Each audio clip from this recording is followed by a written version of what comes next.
Marcos capítulo 12 es el pasaje que habíamos meditado en la primera parte, hace ya un mes y pico o más.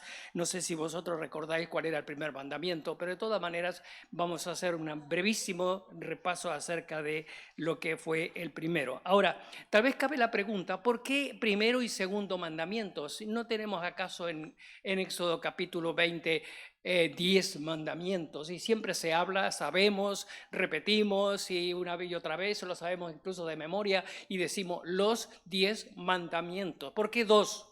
Por la sencilla razón de que en este caso el Señor Jesucristo ha hecho precisamente un resumen, por la razón bien clara de que los 10 mandamientos, si los dividimos, podemos dividirlo en dos partes, y hay una primera parte que tiene que ver con nuestra relación con Dios y otra segunda parte que tiene que ver con nuestra relación con las personas que nos rodean. De ahí que con toda razón podemos hablar de primero y de segundo mandamiento. Del primero al 11 en Éxodo 20 es hacia Dios, del 12 al 17 en Génesis, en Éxodo siempre tenemos hacia los que nos rodean.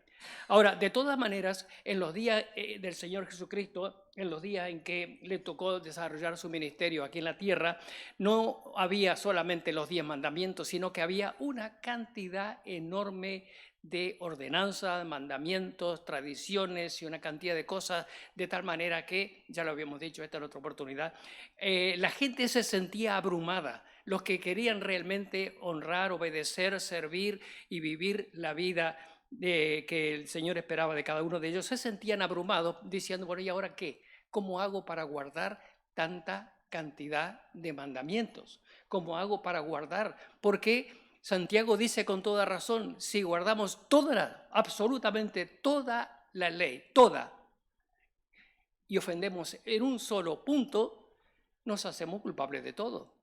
Y entonces, si guardamos, por ejemplo, los mandamientos más corrientes eran 613. Si guardamos 612 y nos falta uno, pues ya de nada sirve todo lo que hayamos hecho anteriormente. Por esa razón, este escriba, versículo 28, cuando se acercó al Señor, le dice, a ver, Señor, ayúdame en este problema que tengo. Quiero honrar a Dios, quiero obedecerle, quiero servirle, quiero amarle, quiero honrarle, quiero hacer lo que es correcto. Dime cuál es el más importante de todos, el más importante de todos. Y entonces el Señor le dice, y ahí está la división, es dos mandamientos, el primero de todos y el segundo. Y cualquiera de los dos es sumamente importante. O sea, el primer mandamiento, el que tenemos en el versículo 29, dice, oye Israel, el Señor nuestro Dios, el Señor uno es, amarás al Señor tu Dios con todo tu corazón, con toda tu alma, con toda tu mente, con toda tu fuerza. Este es el principal mandamiento. La primera cosa entonces que enfoca hacia arriba, hacia Dios, y dice, este es el principal mandamiento. Si no amas a Dios, las otras demás cosas no tienen valor. Lo más importante, lo fundamental, la clave es amarás a Dios con todo tu corazón, con toda tu mente, con toda tu alma, es decir, con todo tu ser, para decirlo de una manera tal vez más centralizada.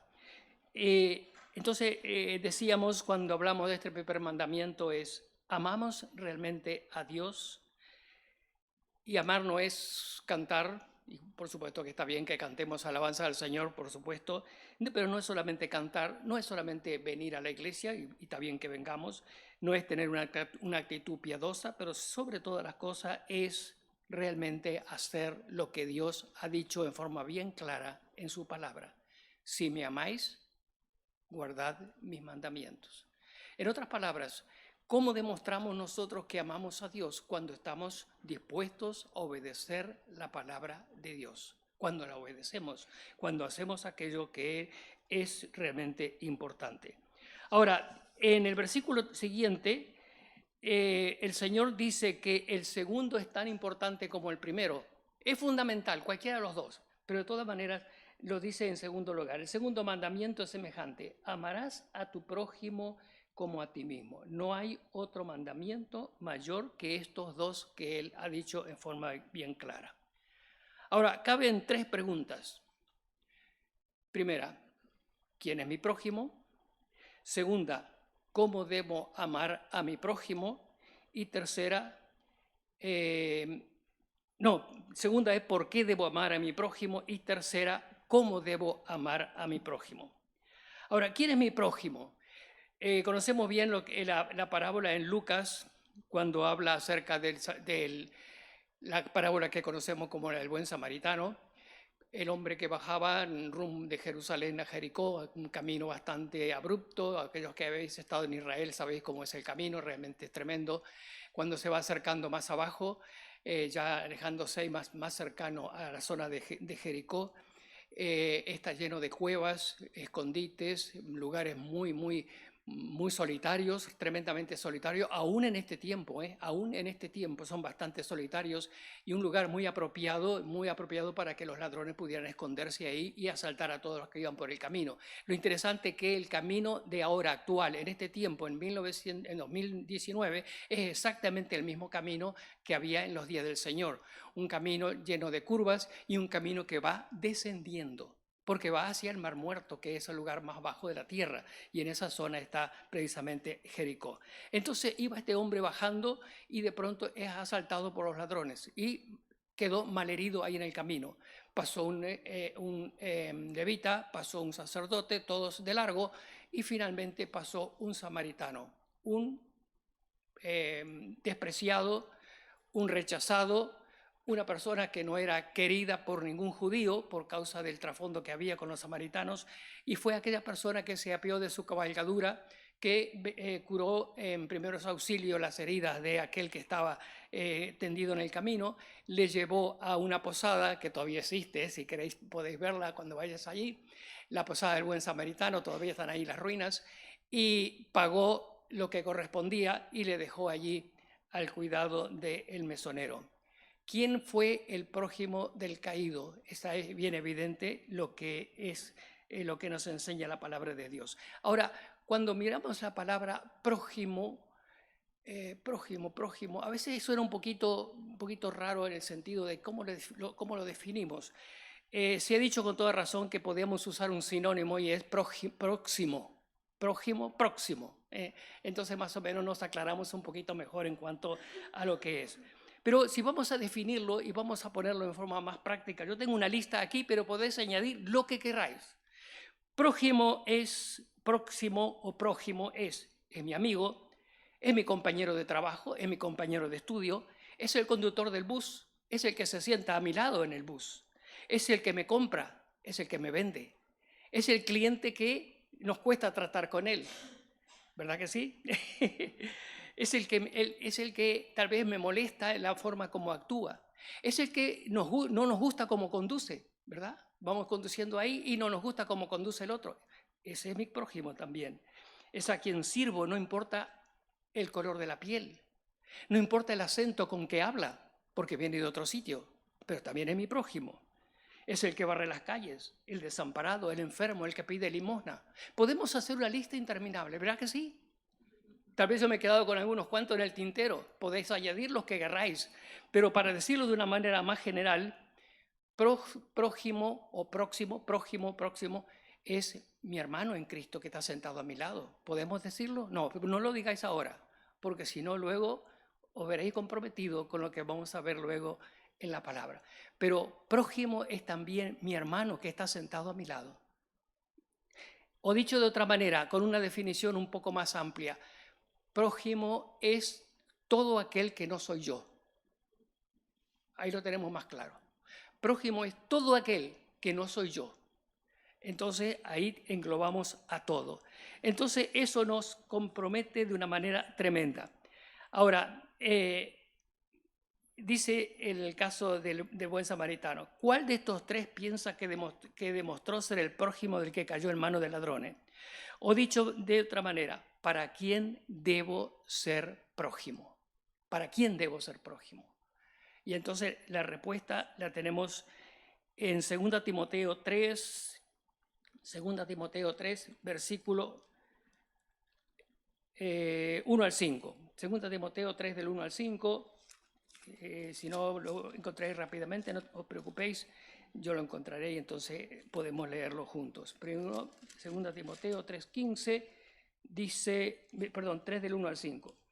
También debes saber esto, que en los postreros días vendrán tiempos peligrosos, porque habrá hombres amadores de sí mismos, avaros, vanagloriosos, soberbios, blasfemos, desobedientes a los padres, ingratos, impíos, sin afecto natural, implacables, calumniadores, intemperantes, crueles, aborrecedores de lo bueno, traidores, impetuosos, infatuados, amadores de los deleites más que de Dios, que tendrán apariencia de piedad, pero negarán la eficacia de ella. A estos evita. ¿Pero cómo? No nos dice que todos son prójimos. ¿Cómo es posible que lo diga de esta manera la palabra de Dios? Pero la respuesta es esta. Nosotros debemos dar un testimonio tal que aún a aquellos de esta listita podamos nosotros ser de alguna manera de testimonio, de ayuda, de bendición. La respuesta entonces es esta. En esta sociedad deshumanizada, egoísta, donde vivimos o donde somos afectados por toda clase de injusticia, debo ser prójimo de todos aquellos que de alguna manera u otra podamos ayudar en actos de amor, de comprensión, de respeto, con respuestas honestas, aceptándolo como es la otra persona. Es un poquito difícil, ¿verdad? Es muy difícil. Por eso dije al principio de todo, lo que vayamos a mirar esta tarde va a ser difícil de poner en práctica. ¿Por qué? Por nuestra tendencia humana y normal, lógica, y por nuestro carácter y por lo que querráis. Pero de todas maneras, no tenemos esta reacción que acabo de decir cuando nos encontramos en determinadas circunstancias, cuando nos enfrentamos con determinadas personas, cuando estamos en un entorno o en una situación que es contraria a lo que realmente debería esperarse de nosotros. Es difícil, es muy difícil, es muy difícil. Cuando el Señor nos dice esta palabra aquí, yo me imagino que aquel escriba, aquel que estaba haciendo la gran pregunta, se habrá quedado con los ojos diciendo, ¿y ahora qué hago? ¿No? Porque lo que está pidiendo el Señor compromete de una manera pero muy clara. Lo dije cuando hablamos del primer mandamiento. Cuando hablamos de decir, amamos a Dios, sí, es muy fácil de decirlo. Y en cierta manera es muy fácil de decir, amo a Dios. Y también es muy fácil amar a Dios, guardando su mandamiento, por supuesto, pero de todas maneras, ¿por qué? Porque estamos hablando de una relación distinta. Pero ella es más difícil cuando hablamos de aquel que está cara a cara frente a nosotros, que nos encontramos en determinados lugares, determinadas circunstancias, determinadas situaciones, determinados entornos, ¿qué diríamos nosotros si, por ejemplo, el jefe hace algo injusto con nosotros? ¿Qué diríamos nosotros si nos contestan de mala manera en un determinado lugar, en una determinada circunstancia? ¿Qué diríamos nosotros si nos encontramos con situaciones negativas en muchos sentidos en nuestra relación con nuestro semejante? Y entonces es cuando deberíamos recordar siempre lo que dice el versículo, ¿no? Es cuando deberíamos recordarlo siempre, pero cuesta muchísimo, porque nuestra reacción humana no es la que realmente está definido aquí en la Escritura. O sea que, de acuerdo con esto, prójimo es el que muestra amor y también prójimo es el que lo recibe. Y ninguna persona que esté lejos de nosotros, en lo que se refiere a mostrar misericordia, ninguna persona está lejos de nosotros en lo que se refiere a mostrar amor, misericordia, a mostrar gracia, a mostrar lo que somos como verdaderos cristianos. ¿Cómo debo amar a mi prójimo? Es otra cosa también. Por supuesto que si preguntáramos, preguntar a vosotros, claro, por supuesto que me dirías, bueno, es lo que dice ahí la Biblia, es un mandamiento, ¿no? O sea que Jesús dijo, si me amáis, guardad mis mandamientos. Y este es un mandamiento, uno de los tantos mandamientos, pero es un mandamiento. Así que la primera respuesta es, ¿cómo debo amar a mi prójimo? De forma bien clara, es porque es un mandamiento. Y por supuesto que por ejemplo, vamos a leer en dos versículos. Uno en Levítico 19, 18, Antiguo Testamento, los primeros libros, Levítico 19, 18, y dice de esta manera: no te vengarás ni guardarás rencor a los hijos de tu pueblo, sino amarás a tu prójimo como a ti mismo. Yo Jehová, dice Dios de forma bien clara, yo Jehová, no te vengarás, no guardarás rencor. Y eso ya es más incluso más cercano, porque una cosa es bueno, yo no me voy a vengar del que, si alguien me cobra más por el kilo de patata que he comprado, no me voy a vengar de él, ¿verdad que no? Pero tampoco qué clase de reacción luego hay, sincereza de vengarse, porque bueno, la única venganza sería que no le compraría más patata, ¿no? Que me fuera a la otra tienda, a la otra esquina.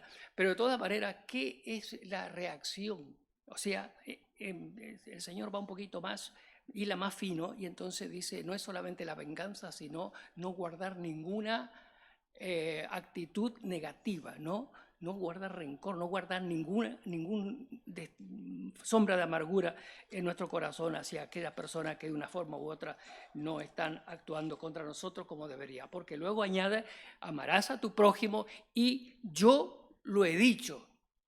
¿Quién lo ha dicho? Yo Jehová. O sea, ¿quién ha dicho eso? ¿Quién lo ha afirmado? ¿Quién ha puesto la firma sobre lo que se ha dicho? Yo Dios, nadie más. Y hay varios versículos donde está bien claro que está la firma de Dios, y eso da una tremenda garantía de que aquello que ha sido dicho es, como decimos, ese dicho tan común, y la palabra va a misa.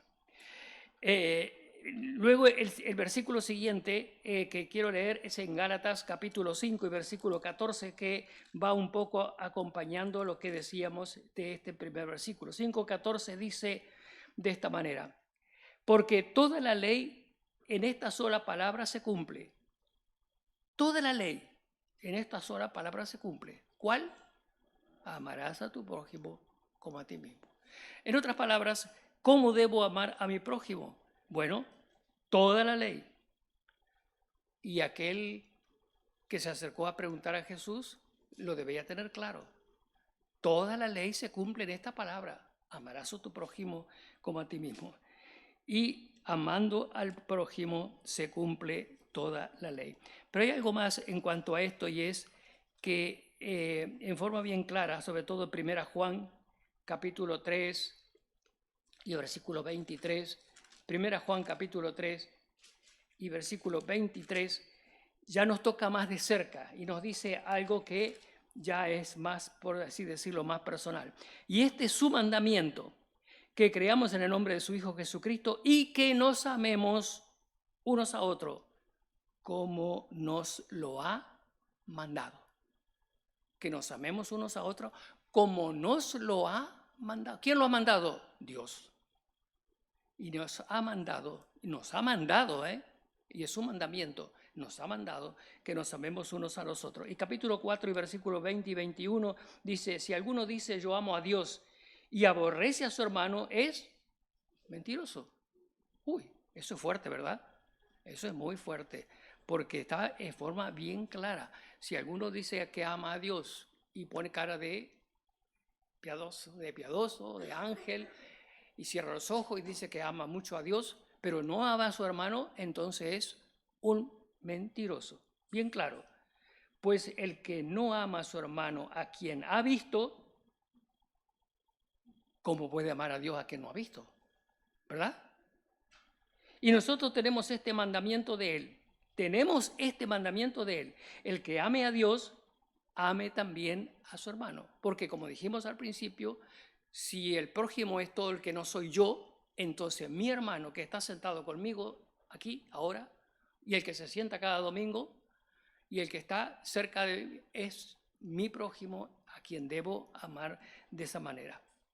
Si decimos que amamos a Dios, debemos obedecer sus mandamientos. Tercera pregunta, o tercera contestación en este caso: ¿cómo debo amar a mi prójimo? ¿Cómo debo amar a mi prójimo? Lo dice el versículo cuando este hombre se acercó al Señor Jesucristo y le dijo, amarás a tu prójimo como a ti mismo. Y entonces la pregunta es, ¿cómo nos amamos a nosotros mismos? Es una pregunta, es una respuesta que nos toca muy de cerca. ¿Cómo debo amar a aquel que está cerca de mí? Así como nosotros nos amamos a nosotros mismos. O sea que de la misma manera que debemos amar a aquellos que están cerca de nosotros, como nosotros nos queremos. ¿Cómo nos amamos a nosotros mismos? Efesios 5:29 nos dice cómo nos cuidamos a nosotros mismos. ¿Verdad que nos cuidamos a nosotros mismos? Si no, no existirían las casas de belleza, por ejemplo, para las señoras. Si no, no existirían los gimnasios para aquellos que queremos estar cachas, ¿no? Y cosas así. O sea, ¿por qué? Porque nos cuidamos, cuidamos nuestra apariencia, cuidamos de estar bonitos, nos peinamos, nos acicalamos, nos duchamos, etcétera, etcétera, nos ponemos perfume y todo lo demás. Porque nos cuidamos a nosotros mismos. Nos amamos a nosotros mismos. Dice en Efesios 5:29, aquí este pasaje está hablando un poquito acerca de la iglesia, pero también habla acerca de cómo los maridos, así mismo y todo lo demás. Y en el versículo 29 dice, porque nadie aborreció jamás a su propia carne, o su propio cuerpo, a sí mismo. Nadie jamás se aborreció a sí mismo, por así decirlo de otra manera, sino que la sustenta y la cuida, como también Cristo a la iglesia. Pero de todas maneras lo que dice aquí, lo que implica, y sobre todo pensando en cómo debo amar a mi prójimo, es nosotros nos cuidamos a sí mismos. Nosotros nos cuidamos de mil maneras. Cuidamos nuestra manera de vestir, cuidamos cuando estamos enfermos, cuando tenemos problemas, cuidamos nuestra apariencia, cuidamos de nuestra salud, cuidamos de comer sano, por lo menos tratamos de hacerlo. Nos cuidamos de mil maneras. Pues, ¿qué dice ahí? Que nuestro amor hacia el prójimo debe ser igual en el sentido del cuidado que estamos dándonos a nosotros mismos. Ahora, tengo aquí una listita y hay unos cuantos versículos, no sé si leemos algunos por lo menos. Por ejemplo, vamos a leer Levítico capítulo 19. Tengo una cantidad de puntos en cuanto a cómo, qué implica el amor al prójimo. Y vamos a ver algunos versículos, no todo, porque si no nos llevaría demasiado tiempo, pero capítulo 19 y versículo 9 y 10 dice de esta manera: cuando ciegues la mies de tu tierra, no cegarás hasta el último rincón de ella, ni espigarás tu tierra cegada, y no rebuscarás tu viña, ni recogerás el fruto caído de tu viña. Para el pobre y para el extranjero lo dejarás. Yo Jehová vuestro Dios. En otras palabras, mira, cuida de aquel que tiene necesidad. Cuida de aquel que no está pasando tan bien como tú estás pasando. Cuida de aquel que tiene un problema. Por ejemplo, y la ilustración que tenemos en cuanto a esto es cuando Ruth fue a espigar al campo de Booz. ¿Recordáis ese pasaje, verdad? Cuando Ruth fue y entonces Booz dijo, dejad que ella, haced un poquito la vista gorda, dejad que ella recoja en el campo. Era la costumbre israelí, era la costumbre judía, o sea, se cumplía perfectamente. O sea que cuando se espigaba nunca se sacaba totalmente, sino que se dejaba para que el pobre, el desamparado, el necesitado pudiera recoger grano, sin tener vergüenza de hacerlo, porque era ley de Dios. Y en el caso de Ruth y Booz, en esa relación que había allí, él dijo, dejad que ella recoja todo lo que quiera. O sea que el amor al prójimo implica generosidad. El amor al prójimo implica generosidad. Hay varios versículos más, el caso de Ruth, también en el caso de Hechos capítulo 4, versículo 32 hasta el 5:10, nos habla de cómo la iglesia de los primeros tiempos tenía especial cuidado de aquellos que estaban pasando en momentos difíciles. A tal punto de que en un momento determinado los apóstoles dijeron, no es no es bueno que estemos ocupados en tantas cosas. Mejor que haya un grupo de personas que se ocupe de las mesas, el reparto de los alimentos, de los necesitados, de los pobres, etc. Y nosotros seguiremos predicando la palabra. O sea, había gente que había tomado la responsabilidad de cuidar de aquellos que tenían tanta necesidad. El amor al prójimo requiere generosidad. El amor al prójimo requiere integridad. Y también, este mismo pasaje de Levítico, el versículo 11 dice: no hurtaréis, no engañaréis, no mentiréis el uno al otro, no juraréis falsamente por mi nombre, profanando así el nombre de Dios, yo Jehová.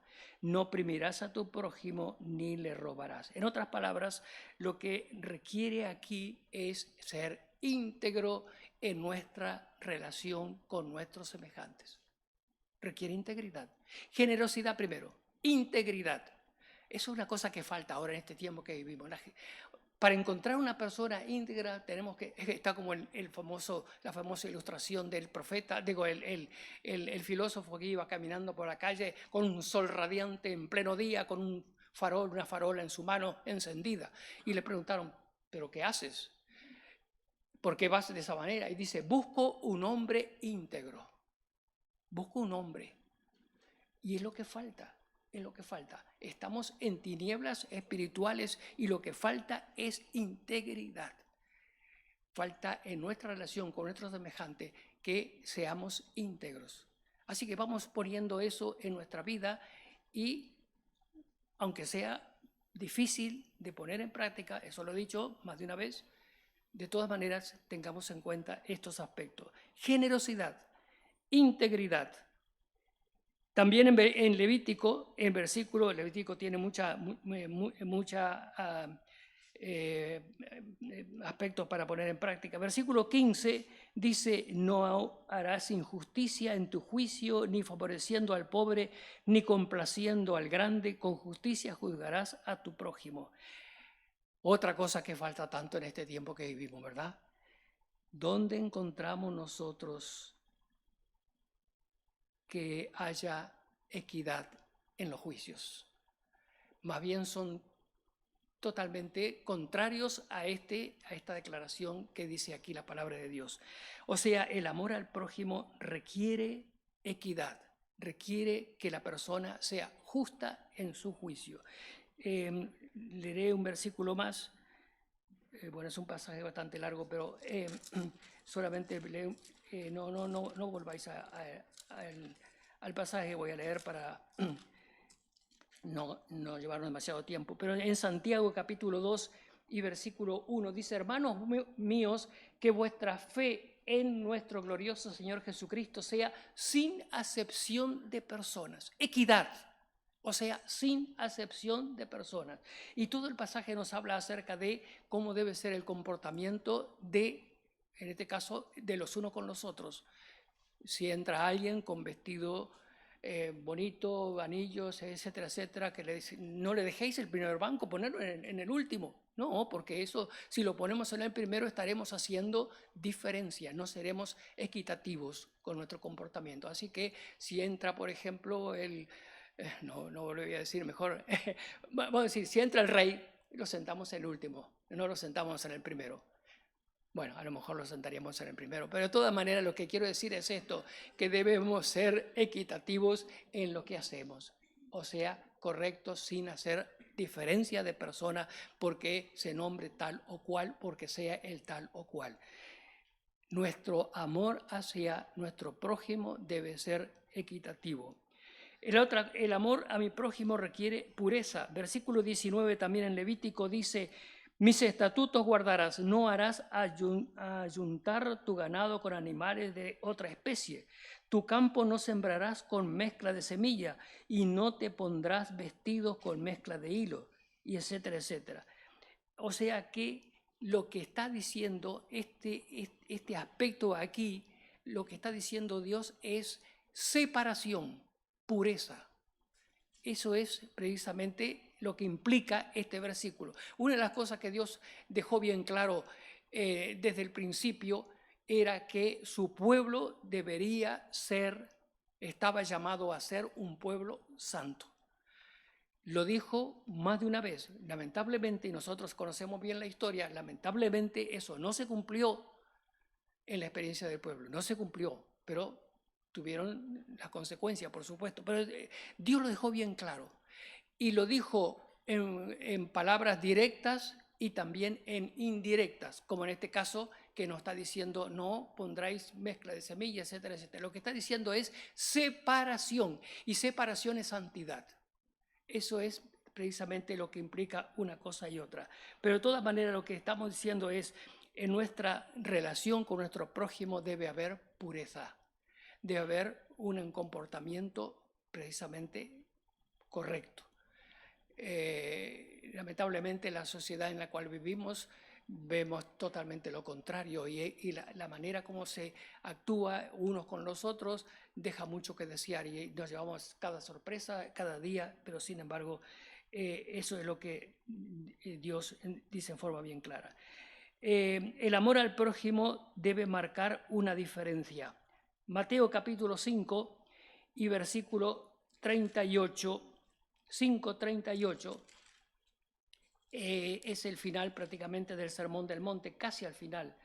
Pero de todas maneras, en este versículo nos dice algo muy importante. Dice, 5:43. No, perdón. Bueno, está bien, esto es prácticamente todo el pasaje. Si vamos a mirar desde el versículo 39, bueno, el 38 dice, no ojo por ojo, diente por diente, etc. Pero yo os digo, no resistáis al que es malo. Antes a cualquiera que te hiera en una mejilla, vuélvele también la otra.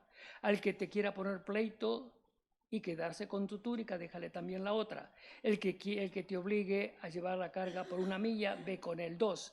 Al que te pida, dale, y al que quiera tomar de ti prestado, no se lo rehuses. O sea, este pasaje nos está diciendo una cosa muy, muy importante, y es: marca una diferencia en tu relación y en tu amor hacia tu prójimo. Marca una diferencia.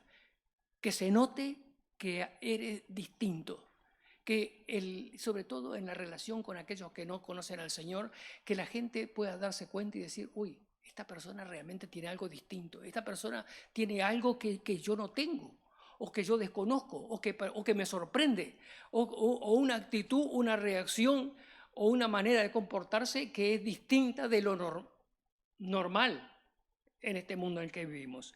Pero no solamente eso, sino que los últimos versículos nos dice, versículo 46, porque si amáis a los que os aman, ¿qué recompensa tendréis? ¿No hacen también lo mismo los publicanos? Y si saludáis a vuestros hermanos solamente, ¿qué? Y aquí está la palabrita clave, ¿qué hacéis de más? ¿Qué hacéis de más? ¿Qué hacemos de más que no hacen todas las demás personas? ¿Qué hacemos de más?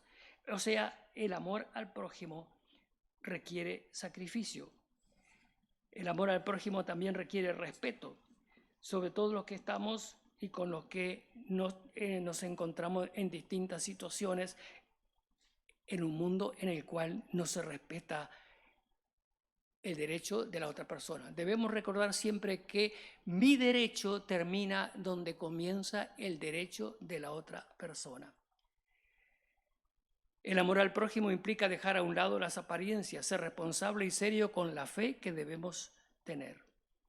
El amor al prójimo no hace diferencia de persona, el pasaje de Santiago. En el amor al prójimo, mis hermanos en Cristo ocupan el primer lugar. Eso también es importante. Hay varios versículos: Juan 13:34, 15, versículo 12, 15, versículo 17, Romanos 12:10, Romanos 13:8 al 10, 1 Pedro 1:22, 1 Pedro 2:17. Los hermanos en Cristo ocupan el primer lugar. No es que nosotros vamos a hacer discriminación con aquellos que necesitan o que necesitan que les demostremos nuestro amor al prójimo, pero sí debemos tener en cuenta la necesidad de aquellos que son hermanos en Cristo. Y sobre todas las cosas, sobre todo, Mateo 7 al 12. Todo lo que queráis que los hombres hagan con vosotros, conmigo, Todo lo que queremos que los demás hagan conmigo, debemos hacerlo con ellos. Si quiero que la persona sea amable conmigo, sea amable con los demás. Si quiero que las personas sean equitativos conmigo, hagamos con los demás. Si quiero que los demás sean generosos conmigo, pues seamos generosos con ellos. Todo lo que queremos que los demás hagan conmigo, debo hacerlo con las personas que me rodean. Y recordemos siempre que el derecho de los demás termina donde comienza mi derecho y al revés también. Ahora, todo esto suena muy bonito, ¿verdad que sí? Pero sin embargo, muy difícil de poner en práctica. La pregunta yo no sé qué hizo el escriba, pero aquí están los 2 mandamientos. Y Jesús dijo y remarcó y puso el remache sobre estas palabras. Y los 2 son tremendamente importantes. Los 2. No hay diferencia. Amarás a Dios, amarás a tu prójimo. En el primer mandamiento tenemos una respuesta sencilla, sí, amo a Dios, pero antes de decirlo pensemos en las implicaciones. En el segundo mandamiento recordemos también siempre dónde está mi prójimo, antes que digamos, sí, yo amo a mi prójimo. Normalmente amamos a quienes nos aman, pero debemos recordar la regla de que debemos amar a todos por igual, aun a aquellos que no nos aman. Cuando estábamos en Israel, hay un chico muy majo, muy religioso de judaísmo, tiene un negocio de venta digamos, como decimos aquí, chorraditas. Y hemos hecho amistad porque todas las veces le compro a él y él me trata bien, o sea, un trato comercial interesante. Yo tenía un problema, había comprado una chaqueta y me quedaba un poquito ajustada y entonces fui a la tienda del que me la había vendido y entonces me dijo, no te la puedo cambiar. Tenía etiqueta y todo, estaba impecable, no la había usado. Dice, no te la puedo cambiar porque solamente 1 semana, 2 semanas, pero si has estado habíamos estado, no me acuerdo qué fecha, pero eran unos meses. No. Y era vecino del Dani. Dani es mi amigo. Y le digo, Dani, ¿no me harías un favor tremendo? ¿Podías ir a la tienda de tu vecino y cambiarme la chaqueta? Y entonces el Dani me dice, mira, yo amo a todos, pero no tengo relación con él. Digo, Dani, ¿cómo hace eso? ¿Por qué dices eso? No, con él no, nada. Digo, pero la Biblia dice que tú debes amar a tu prójimo. Y le dije, digo, la Biblia dice eso, ¿eh? Y él dice, yo le amo, pero él no me ama a mí. Y no hubo manera. Pero el asunto es en esa reciprocidad debemos nosotros también tener en cuenta la parte importante. Y aun cuando no nos amen, no dejemos nunca de amar a aquel que es nuestro prójimo. Ahí terminó la historia con el Dani. Es un buen amigo, es muy religioso. Cuando llego ahí por la mañana, cuando hemos llegado por la mañana, está leyendo su Biblia, está ahí leyendo y orando muchas veces ahí en el mostrador. Y es una excelente persona. Es judío y es religioso, bien religioso.